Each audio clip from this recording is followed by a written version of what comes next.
Okay, good morning, everybody, and welcome to this meeting of the Swansea Bay Joint Committee. We'll go to apologies for absence first, please, Al. Thank you, Chair. Apologies from Judith Hardesty, Paul Boyle, Emma Willett, Professor Elwyn Evans and Wendy Walters. Okay, are there any other apologies anybody wishes to record? If not, we'll move on then to declarations of interest. Are there any declarations anybody needs to make in relation to items on the agenda today? Okay, can't see any hands up. Thank you.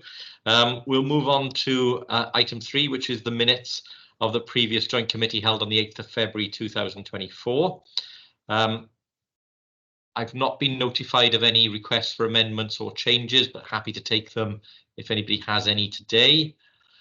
If not, could I ask, I'm happy to move them as a true record. Can I have a seconder, please? Second. Thanks very much. And are we happy to agree the minutes? Okay, thank you very much. Those are agreed. Announcements of chair, I have none for today. Public questions, I'll just check. Have we had received any questions from members of the public today? No, Chair. Okay, thank you. Then we'll go to our first full item on the agenda, which is the update on the Pembroke Dock Marine, and I welcome Steve Edwards, who's going to take us through the update. So, Steve, over to you. Well, good morning, bore da, and thank you for the opportunity. So, diolch yn cyfle I siarad chi bore yma. Thank you for the opportunity to speak to you this morning. I will certainly try and keep within my 15 minutes, Chair, and cover the 4 bullet points. And if I may, I've got the 375-page document open, and I think there were 4 bullet points specifically for me to cover off. And if I may, I was going to cover off bullets 2, 3 and 4 first with regards to the outcome of the Gateway Review. Secondly, the business case addendum, then some change notifications. And then probably the most value-adding piece of this morning was to give everybody a brief update in terms of what's next, key risks and key opportunities for the Pembroke Dock Marine project, if that's okay. So without further ado, in terms of the Pembroke Dock Marine Gateway Review, known as the Programme Assessment Review, can I just say a few thank yous first of all. First of all, Ian Williams and Mary and the team, what a fantastic collaborative effort. And it is a real pleasure to be able to speak to you this morning to reflect on the key outcomes from that assessment review. If you actually jump to page 12, which is actually the delivery assessment key points. What struck me was the wording of the independent team, where it recognised that PDM is a flagship component of the City Deal portfolio, significant progress made, and now entering the stage to be considered largely complete. The next area, real sense of vision, innovation, sustainable energy supported by skills and in a strong position for success. And also highlighted how this has formed the bedrock and platform already for the Celtic Freeport submission. And delighted that each component is tracking in terms of green, in terms of the output. So absolutely delighted with that. Just say a few words as well in terms of the summary report recommendations. We wholeheartedly support the recommendations in terms of now moving to shift in terms of delivery of the outcomes. Also as well in terms of the burn down plan for the remaining funding, and that's actually moving on to the change notification in a moment, and certainly utilising the risks assumptions. No critical, no essential. So absolutely delighted with all of that. And finally on the PAR, and then I'll pause for any questions on the PAR, can I just say a big thank you as well to all contributors and stakeholders and interviewees who can be found on page 24 of your document. So Chair, I will just pause there before I move on to the addendum and then the changes for any questions at this point. Okay, thank you, Steve. Are there any questions for Steve on the first point?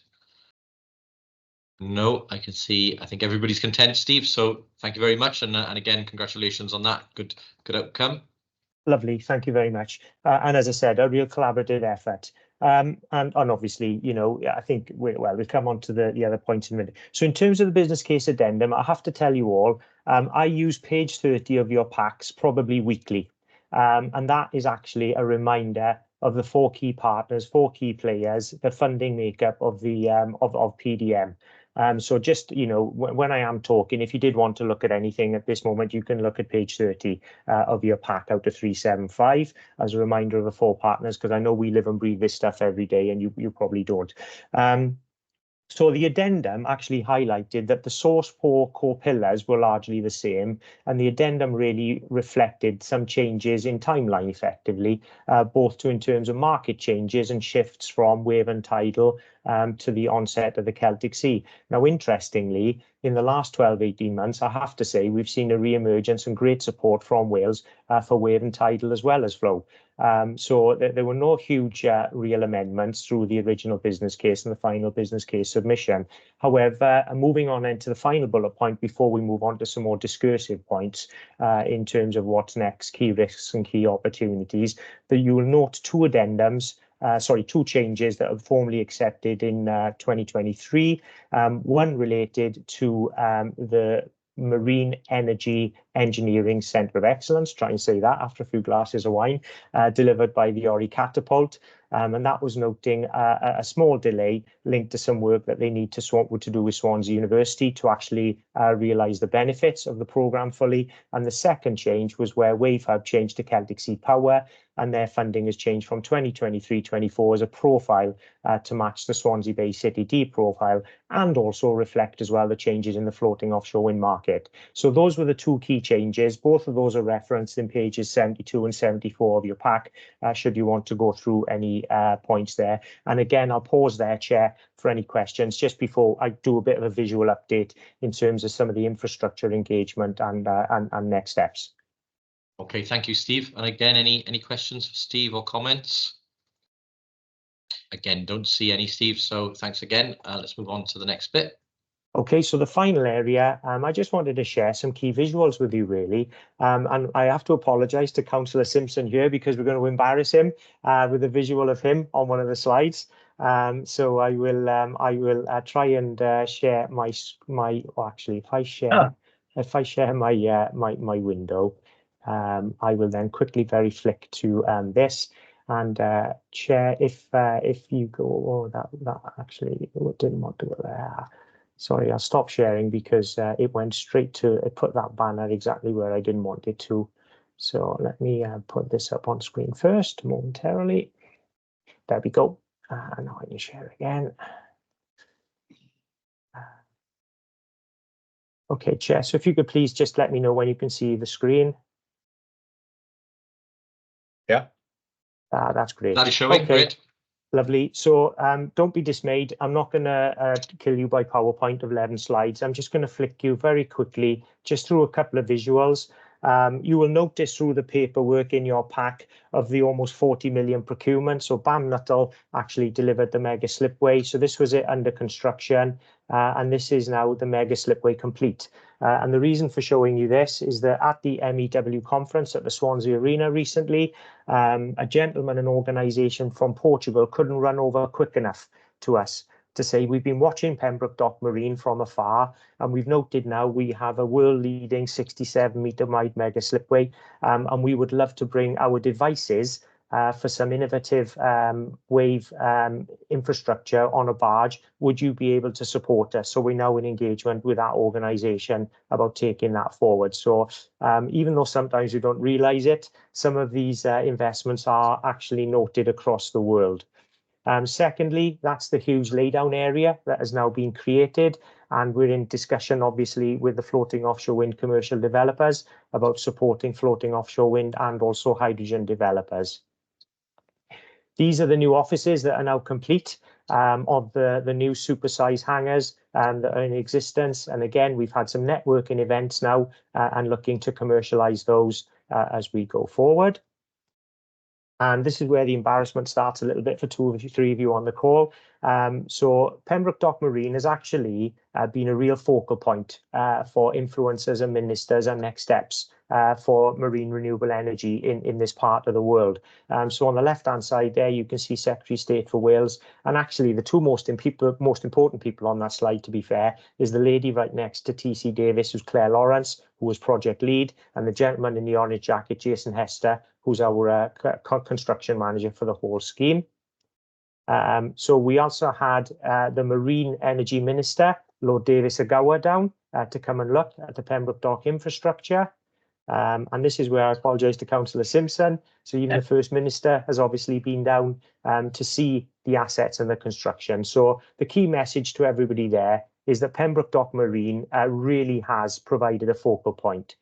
So last three slides from me from discussion. I'm happy to do it in Welsh or English, whatever you prefer. So I'll just use English if you want for now. But first of all, in terms of what's next, clearly, you know, we can use, and I do pause at this point and individually itemize these, the PDM partners, the Innovation Hub, and the infrastructure as a real platform for net zero and levelling up across Wales and across this region. We've got to now commercialise the infrastructure resources by launch events and networking events, which we're doing. And there's a lot of engagement now in terms of the Haven Cluster and the Celtic Freeport about utilising what we have created. I really believe PDM has actually started our net zero journey. There are some key risks. For us, obviously, Pembroke Dock infrastructure, you know, if we don't get government support for flow and we see the test and demonstration phase being paused, you know, very little Celtic Sea floating offshore wind going into the CFD rounds this year. Hydrogen, we need to get this cluster investments into West Wales to utilise. So really, we really need to take this net zero agenda forward, because we are to deliver the outcomes from the outputs. We really are at the behest of the market now and really working together. For Ori Catapult, WEFO is obviously gone. So there's now a challenge to ensure that we have those funded posts continually utilised through all the landowners that are going to use Celtic Freeport and going to use floating offshore wind and wave and tidal. And generally, and this is probably the same for all the other projects, you know, the key risk there is underutilisation of the PDM assets and outputs, really, and the non-delivery of the outcomes. My final slide to finish on a positive note, and again, happy to take any questions as required. You know, I've said this already. PDM is providing us with a huge base for future funding and leverage in terms of marine energy support. We can continue to use PDM as a focal point, and indeed, we'd love to welcome the Joint Committee down to Pembrokeshire at some point, and you know, really take you through some more detailed updates over a longer time period. It really is a key base for all energy developers. We are speaking to a number of developers who are not familiar with Wales and Pembrokeshire.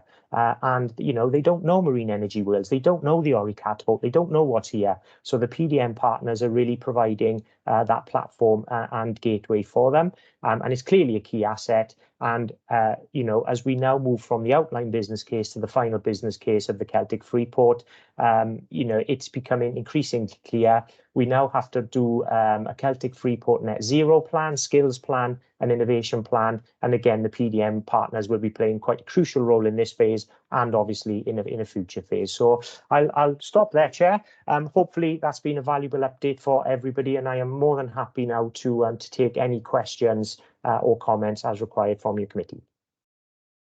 Okay, thank you. And Steve, yeah, looks like some really good progress has been made on the infrastructure works there. So I'll bring Councillor Simpson in first. David?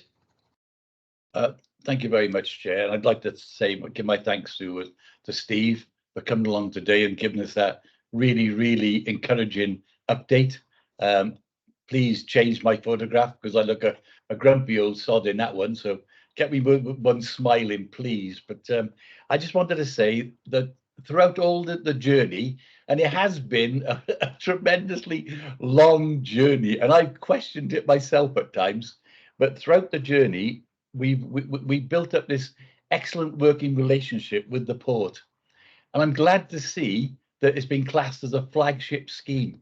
I think that is a wonderful thing to put down on paper. And it is, and I'm very proud of the fact that Pembrokeshire County Council associated with it and enabled it, helped it to happen.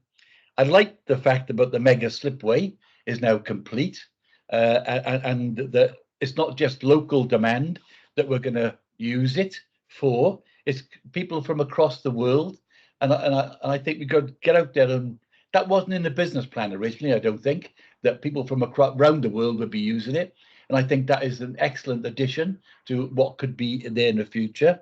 Well, what's next? Well, I think the world is your oyster.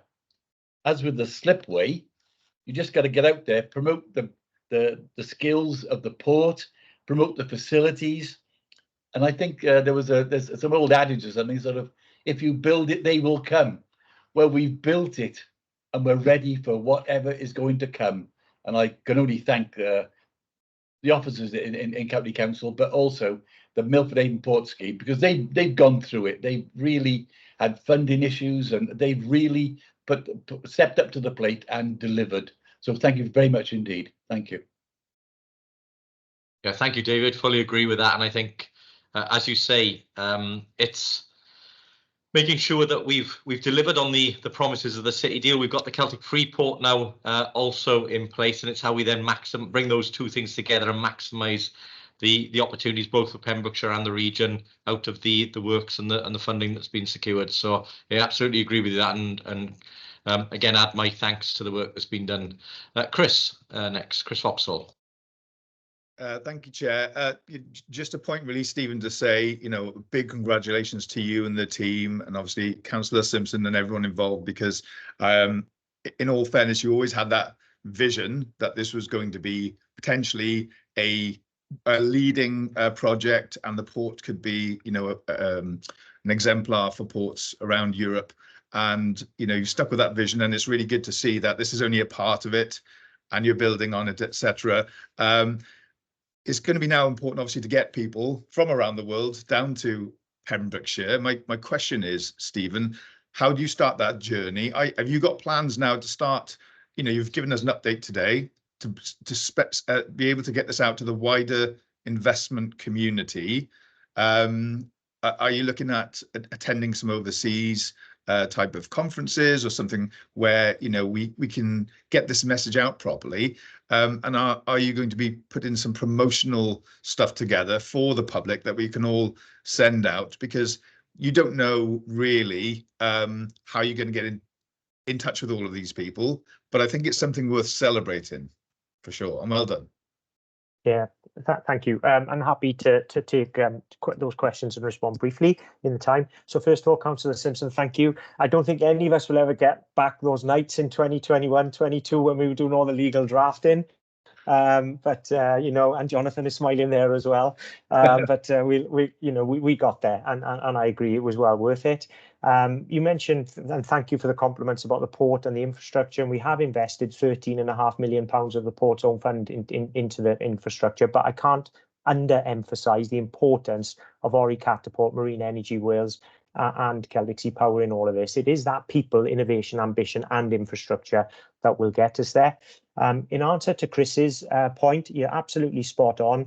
As commercial director, I'm responsible for the sales at the port, the product place, price promotion. We do want to do an event, launch event on the infrastructure once complete with the partners. So look out for that. But also we are getting out there as well internationally. So I mentioned MEW, we have been to Bilbao, we have been to Nantes, we have been to Brussels, and even looking for partners as well to help us move things over the slipway. Organisations like Sarens, for example, where we have representatives in Bridgend because we can't do this alone. So absolutely yes, Chris, and look forward to working with all of you going forward. Yeah, thank you, Stephen. And again, just to add to what Chris has said, I think we will have an expanded ESB in place very soon, linked to the CJC and the City deal. I think part of the role for our private sector advisors and partners is helping us to promote the opportunities in the region and look for investors who potentially could come in. The whole of the City deal now sits within the Western Gateway, and again there are opportunities and platforms there for us to sell the opportunities within the broader South Western Wales region, specifically around the Pembrokeshire Dock Marine opportunities. So I think, you know, there's a job for all of us to do here in terms of getting that message out, getting the opportunities out there, and trying to seek partners and investors to come and you know, take the opportunities that has been created in Pembrokeshire. Okay, any other questions, comments for Steve? If not, Steve, thank you very much for that. That's really a positive update. Continue the good work and look forward to coming down and visiting and seeing the work firsthand very soon. So thank you very much, Steve. Yep, diolch yn fawr. Thank you, everyone. That one is for information. We'll move now to another update on the campuses project, and welcome Claire Henson. And Claire's going to take us through progress on the campuses project. So, Claire, over to you. Thanks. Morning, everyone. I'm just going to share my slides.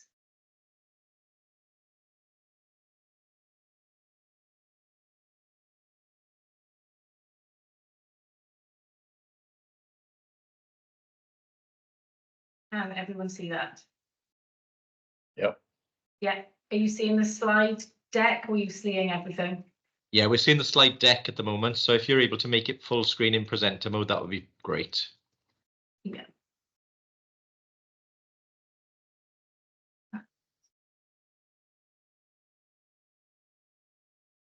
That now presenter mode? Yeah, that's better. Absolutely. Yeah, that's great. I'm on a laptop, so I can't see everyone else, but I'll work way through the slides. So the campuses project is obviously in its very early stages and compared to Pembrokeshire Dock. So we are just starting our delivery phase now. It's being built on previous work that's been done in the university that's been very successful. And the campuses project is looking at bringing sports tech and med tech companies into the area, which will enable growth, create jobs, and it's super exciting to be a part of. As a university, in addition to the project team, this slide is just really highlighting the kind of wider support and the strategic importance of this project to the university and obviously its wider partners as well. And this just shows kind of the breadth of the individuals that are working within the project. So this slide really shows what the campuses project is about. So we have three main outputs. So we have the management centre in Morriston. We have a new build on our Sketty Lane campus in Singleton. And we have an application submission for a link road access route to the M4 to unlock a 55-acre site, which will allow further developments at the Morriston Hospital site. With all of these, there are multiple benefits that is going to enhance the region, such as the creation of jobs, increased GVA, improvements in health, increase in staff and retention of students, and increase in skills, which is a big one in the area, and local employments. In addition to this, there's obviously large amounts of public and private investments. So where are we as a project? Very recently, we have signed all of our funding agreements, which has been a really positive step forward, which has unlocked for the project the enablement to proceed with the activity with our partners in the health board. Due to this, though, we have had a delay in that activity, and we'll be working with colleagues in the portfolio team to submit a change notification in the next month or so. This will realign some of our benefit timelines and any finances. We also will be writing a full business case by the end of this year, and we have an assurance review planned for Q1 next year as well. So, as with any project, there are always kind of key risks and issues. These are our kind of top 5 or 6. The top 2 being the incubation spaces. I think regionally we have lots of incubation space coming online. such as the Matrix, the Kingsway, the Palace, and ourselves. However, this shouldn't be seen as negative. It's a positive that we can bring all this kind of activity into the city and the region, and we're working with those partners just to ensure that we're not kind of trying to get the same businesses in, and we're all offering something different so we can attract different types of companies. The next one is the building affordability, which has been a key risk for ourselves in the university, obviously due to construction costs having increased. But we've been very fortunate in the university are funding the gap between what has originally been funded with City Deal to what the current costs are coming as. A quick slide on our governance to show that the project is well governed. So we have the campus's project management team. We have a governance from Swansea Bay University Health Board as well that sits quarterly, which feeds to our campus's project board. Our project board is external and has partners from the university, from the council, from Swansea Bay University Health Board, from Howell Bar, and City Deal itself. And then the information from that feeds to our Swansea University Tier 1 boards, and then all that information feeds up as it states on the diagram. We have had several pieces of work commissioned to assist us in trying to explore the market, trying to identify some key stakeholders that we can go out to, whether they be local, national, or even overseas. And additionally, the secondary piece of work that's been undertaken by Arcus looked at any future investment opportunities, and that was with regards to our Singleton Sketty Lane development, but also looking at potential service improvements with our health board. So that's been a key piece of work that the health board are going to be using moving forward. So moving on to some of the finer details of some of the activities that are taking place within campuses. And the first one is our Morriston campus development and the refurbishment of a management centre. This is progressing well now, and we're working with colleagues within the health board and looking at the initial designs of that renovation and ensuring that we have all the correct spaces to enable networking, to be able to pull in the correct companies, and ensuring that that space is going to be utilised as best as it can. In addition to that, obviously we have the planning submission for the road access route, and all the ecology surveys to date have been completed on that now, and our colleagues are working with Welsh Government and looking at further funding to enable that planning submission and access route to take place. So these are just some initial designs. So it's just highlighting the various kind of areas. So we'll have opportunities for networking space. We'll have different kinds of areas for businesses. So if they're smaller businesses and they might want kind of a hot desking space to be able to network with others, they'll have those opportunities that will be at a lesser price. And then we'll have spaces for specific businesses in offices that they can have standalone office space if they had 1 to 5 or up to 10 persons in their companies. So moving on to Sketty Lane, we have now completed our stage 3. So we have our stage 3 report, which is exciting. And here you can see some of the kind of 3D images that we've been working with our architects to deliver. And the project is currently, this stage of the project is currently in planning with the council. We haven't yet had any objections to date, so I think this is really positive. It's at public consultation at the moment. Yesterday, we had 7 contractors as well that have expressed an interest in tendering for the project, and we took them on a site visit so they could get a feel of obviously where it is, and they can use that to put their tender together.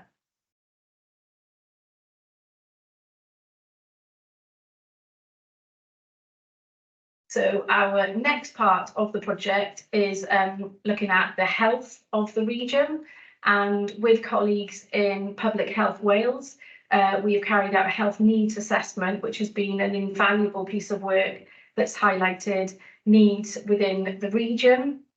I do believe this document has been shared with everyone, but I'd be more than happy to share this. As I say, it's been a 9-month piece of work that's been undertaken by Public Health Wales, and it really does identify the kind of needs, the health of the different regions, and we are using this piece of evidence to look at what services potentially could be brought into our new build in Sketty Lane, and also the renovation in Morriston that could hopefully increase kind of knowledge of the community in these areas, or could provide services that could benefit the local communities. So these are some visuals of our phase 2 at Singleton, so Swansea Bay Sports Park. So this is the master plan that was done by architects some time ago. As you can see, number 5 is a 3G pitch. Then number 4 is a new stand. Number 1 is where the new life sciences building, so on Sketty Lane, is going to go. And number 2 is developments of the existing sports facilities. And it's just a nice kind of visual to show what the long-term master plan is for the area.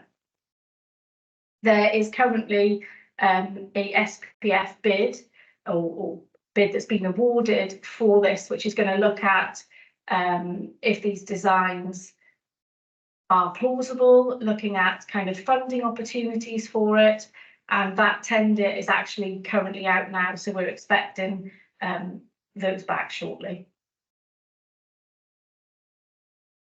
This slide just shows you some visuals of some of the activities that have actually been completed at the moment on Swansea Bay Sports Park.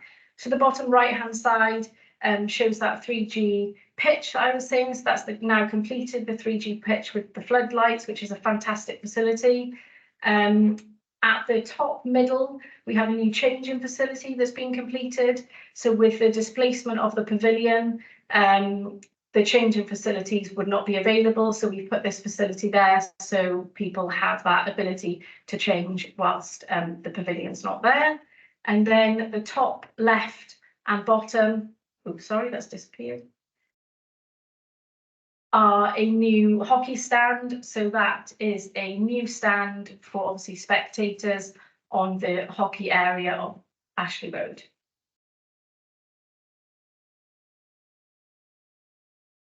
The next slide is Morriston. So this is the phase 2 development control plan from Swansea Bay University Health Board that shows the various buildings and services that they're looking to develop within phase 2.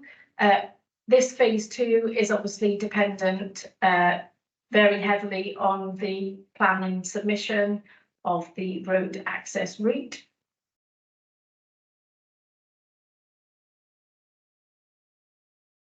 And just a snapshot here of some of the successful awards that we've received to date since the campuses project was awarded. So just to show that in addition to the funds from Swansea Bay, Swansea City deal, we have had additional funds as well.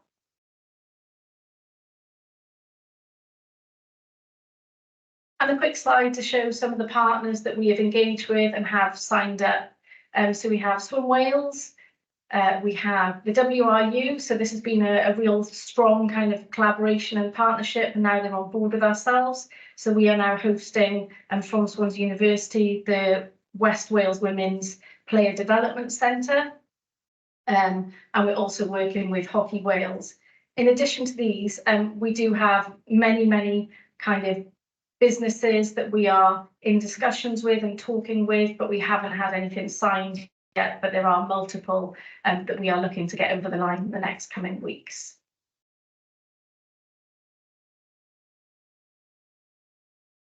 Just a quick snapshot to show some of the events that we've attended. to show kind of our strong collaborations and workings with, I think, other Swansea-based City Deal projects.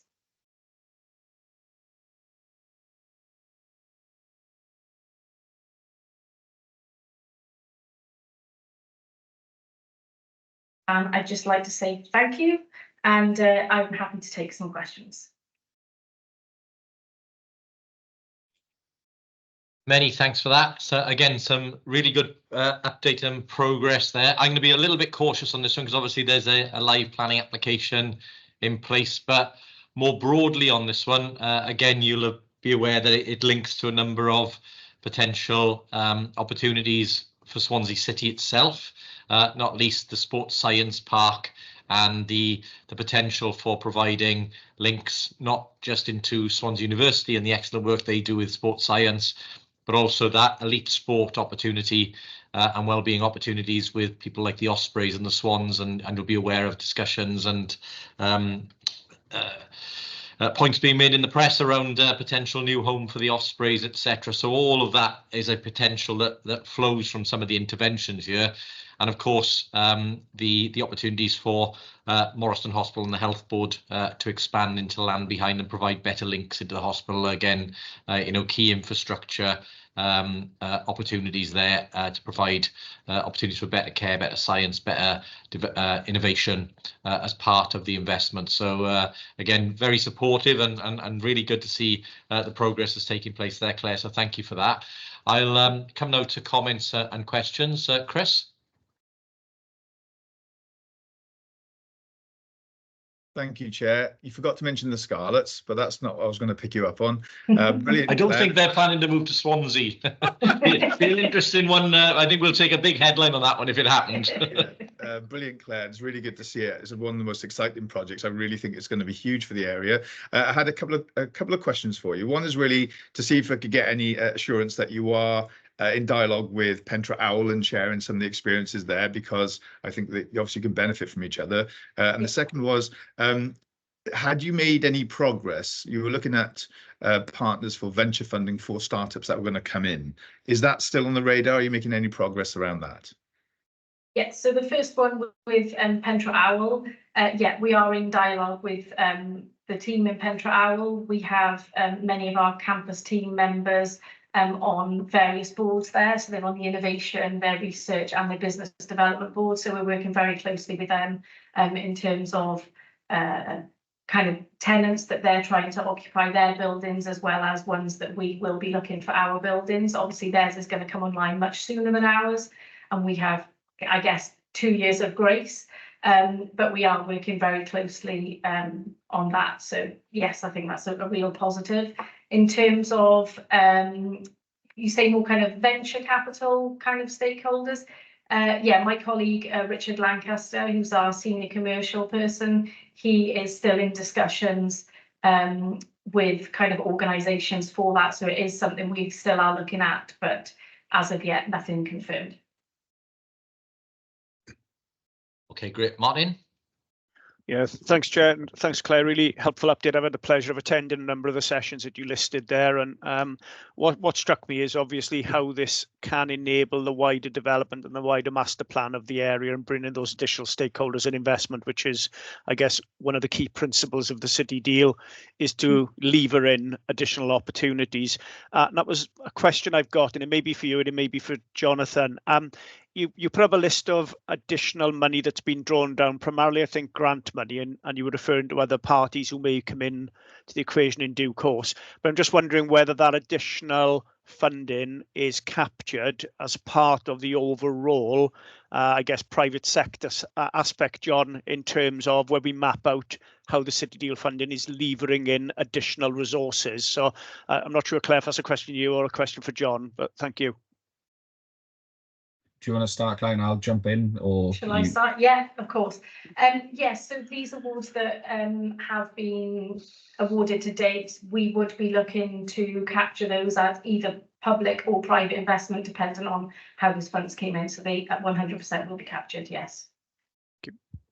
If I add to that, what we have to be very careful of, and we will account for this as a portfolio, is that money can only be captured once. If it's in digital infrastructure, it might leverage funds, and that will be utilised as the leverage funds, private sector, other public sector. But from a city deal element, it won't be double counted. So that's the important bit of that.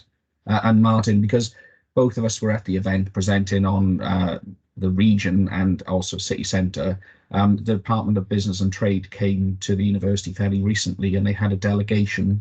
This is in response to Chris's question about attracting investment. So we had probably best part of 20 or so Department of Business Trade partners across the globe, from Japan, Germany, all sorts of locations, all listening to, if you like, the proposition of campuses, but also listening to the city centre and for the wider city deal. So that will help catalyse and leverage potential investment and interest from venture capitalists and equity funds and things like that. So, and we want to do that as much as we can across the portfolio. Okay, thank you, John. Any other comments, questions for Claire? If not, Claire, thank you very much for that update. Really appreciate it, and good to see again good progress being made with that, and hopefully see some physical delivery on some of those sites in due course. Great, thank you. Great. Okay, we'll move then to item 8, which is the highlight report. I'll come to John to take us through this. I know we've had 2 substantial updates this morning, so John, over to you. So, Chair, in the spirit of time and the reason that you just outlined with campuses and PDN, I won't go through the detail of all the projects. It's there for information for board members. The one thing I would like to draw upon is around marketing, comms and engagement. So we've just completed a series of 4 Meet the City Deal events. What we plan to do is go out to the 4 localities across South West Wales and have sessions with businesses and stakeholders. We just completed that at the 4th one this week with Neath Talbot in Margam Orangery. Last month we had one at the Swansea Arena. Then previous to that we had one done in the Bic in Pembrokeshire and the other one in Eregan in Carmarthenshire. So what we've basically done over the last sort of 6 months or so is engage with hundreds of businesses and stakeholders across the patch. We've met lots of new people. What it's allowed to do is kind of cross-fertilise and get the project teams in to all the localities to talk about things from Pembroke Dock Marine in Swansea. And that's sparked a lot of conversation and a lot of debate with stakeholders and businesses we wouldn't necessarily have met the project. So it's worked really well. And what we've also done is try and coincide that with the local authorities and all the supporting functions they have for businesses in each of the localities as well. So a report will be summarised and shared with joint committee members at the next meeting, hopefully. But I just wanted to say how successful and thank everybody on the call for their commitment and time to make that a success over the last few months. Yeah, thank you, John. Certainly I attended the Swansea one, which was really well attended by a number of local businesses. And again, it seemed to be a really successful event. And I think the roadshow approach of going to each locality is really paying dividends. So thank you and all of those who have been involved in the roadshows. I think they are a really good addition to what we do in terms of that engagement piece. Karen, come to you next. Thank you, Chair. Just to confirm that I attended the Orangery event earlier this week, and Chris was actually there also. It was very well attended, just to confirm what Jonathan has just said. And the feedback that we've had informally from our business community is that the information we shared there was very well received and is allowing people to follow up some new opportunities. So I just would like to thank everybody as well from a Neath Talbot Council point of view who made that event happen. So just to add to the comments really that others on the call have made. Yeah, thank you for that, Karen. Absolutely. Anybody else for any comments on that bit? Other than that, John, thank you very much on that item and appreciate the brevity of that one. On to item 9, which is a construction impact assessment. And this one, John, back to you. Yeah, thanks, Chair. So this is a regular report that you have, the construction impact assessment. So this is an update to what you've seen previously. It's worth noting that we have revamped and tightened the report, and there are a few new features in there. But in terms of our position, so our current overall estimated construction cost gap is £43.5 million. That's documented in the report. It is an increase of 1.2 million since the last report that went to Programme Board in March. That's in relation to the Support Innovation Low Carbon Growth Switch project. And effectively, as the report suggests, construction costs have increased. So what Neath Patel Council are doing in conjunction with Swansea University is seeking additional funds to plug that gap that they've identified. But in a more broader setting, there's a number of mitigations which all the project lead deliverers are working on. The common approaches are to secure additional funding, revisit the construction brief, and open dialogue with contractors. By doing all the mitigations that we have of the known knowns, there's still a residual gap of around 12 million or 12.75 million to be exact. But as I said, all the mitigations we're working towards, we are reducing that £43.5 million gap. And again, written in the report, an example of that was the campuses project. So they've looked at value engineering and reduced the Singleton phase 1 by just over £500,000 through that value engineering. So we're going to continue working with the projects. This will be a regular, frequent report with updates. But Chair, if there's any questions or any observations, I'm happy to take those. No, thank you, John. I think, again, just to note the good work that's being done by all of the programmes and projects to make sure that they identify the gap, if there is one, and then seek to look at alternative sources of funding or value engineering to ensure that gap is closed. And I know there's, as you said, there's good work on that being done at the moment. I think, you know, the governments have been very clear there's no new money to be invested directly into the deal, but you know, I know all of the projects, as you said, are seeking alternative options to fill that gap. And I think the reality is it's not just on this deal, it's on every major project across the UK that's being hit by the impacts of the turmoil that occurred after recent budget decisions, where inflation and mortgage rates and all of the other costs have risen significantly, and we're not immune to those factors. But again, good to see the work that's going on to mitigate that. So appreciate that. I'll bring pause then if anybody's got any questions or comments for John on that update. If not, again, I'm happy to move that update. This one's for approval. Thank you, David, for seconding. All in favour of the report? Thank you very much. That is approved. We'll go on then to item 10, which is the portfolio business case update. Ian, over to you. Yeah, thank you, Chair. Apologies, I'm probably responsible for a large proportion of the size of the pack this morning. It includes the portfolio business case. It's the 5th iteration of the business case now, which is updated on an annual basis. It utilises Q3 reporting information throughout.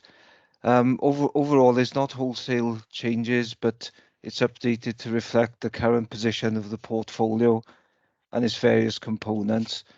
The main changes are highlighted in the exec summary to the document and at the beginning of each of the 5 sections of the business case. There's been a previous draft circulated to all members of Swansea Bay City Deal governance groups, project SROs and project leads, and was approved by Programme Board on the 26th of March for submission to this committee. In terms of purpose, it's the strategic business case for the Swansea Bay City Deal portfolio. It's aligned to the 5-case business model, demonstrating the viability for intervention, the value for money, the affordability and deliverability of the portfolio. It demonstrates the progression with the programmes and projects, and also with the management arrangements for the portfolio overall. And importantly, it's the basis for the investment decision for the Welsh Government and UK Government and the release of the next tranche of City Deal funding. What I'll do, Chair, if it's okay, I'll just run through the very main points in each of the 5 cases. It won't take me long. They are highlighted in the document, but I'll just pick out the main points this morning. In terms of the strategic case, that's all about policy alignment and demonstration of need. There's updated information of how the portfolio aligns to government, regional and local policies and strategies. The case for change section has been updated in relation to GVA which will remain as an investment objective for the portfolio, although the portfolio will not be required to monitor and attribute GVA to its interventions. There's also an update to include the recent Tata Steel announcement of pending job losses during this year. The risk and issues section has also been updated with current red risks and issues to the successful delivery of the programme. In terms of the economic case, which was all about value for money and impact, there's the inclusion of the National Net Zero Skills Centre of Excellence as part of the Supporting Innovation and Low Carbon Growth Programme, the inclusion of business case updates to Pembroke Dock Marine and the Digital Infrastructure Programme, updated position on the measurement of GVA and the proposed arrangements to measure economic impact in the evaluation of project interventions. Also, the current jobs created information has been updated as well in that section. Overall, in terms of impact, it remains in excess of the original heads of terms figures, with £2.3 billion of GVA impact and over 9,600 jobs expected to be created as well. Moving on to the commercial case, that's been updated to include key procurements to date and forthcoming procurements. To date, procurements of a value of 361 million have been undertaken across the portfolio. There's 141 million pound of procurement in the immediate pipeline, with several major projects coming forward, and there's also a further tranche of major procurements to follow on after that. As we heard from John, there's the inclusion of the construction impact assessment in the business case as well.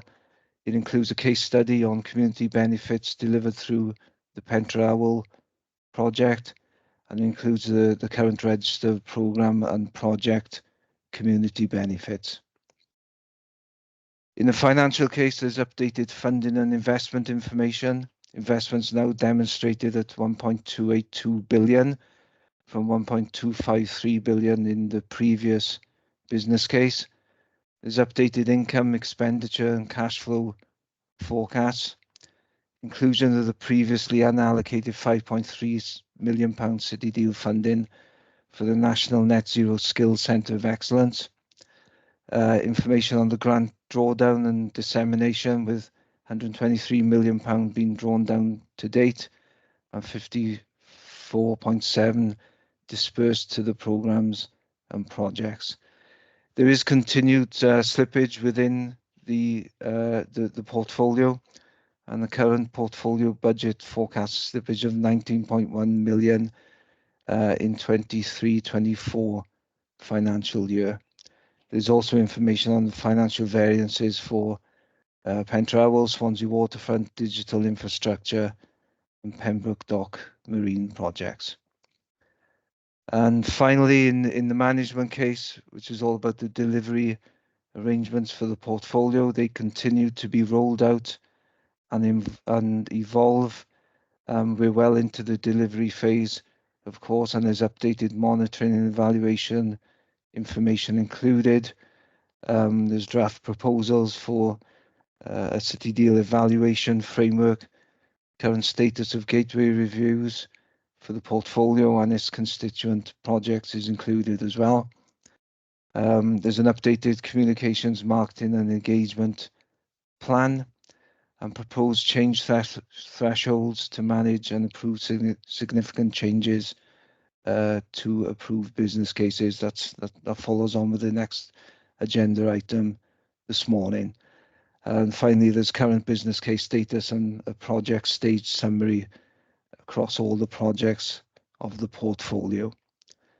That's a quick gallop through, Chair. The next stages is submission to governments pending consideration this morning.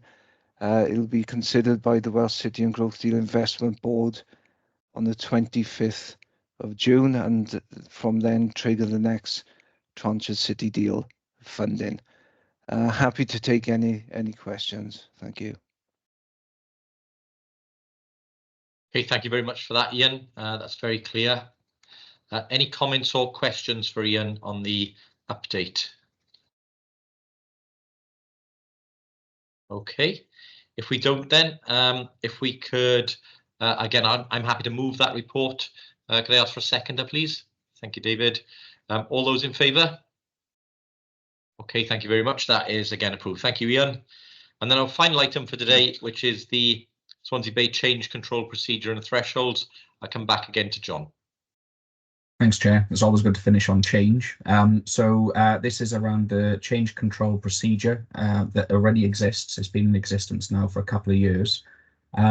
As background information, through our internal audit led by Pembrokeshire Council, they asked us to look and consider thresholds. So this is what the report is about. So what we're proposing to Joint Committee is that we create 5 categories and set a value against those 5 categories to make sure when any project or initiative puts a change notification, change request, these are the values that trigger that kind of process.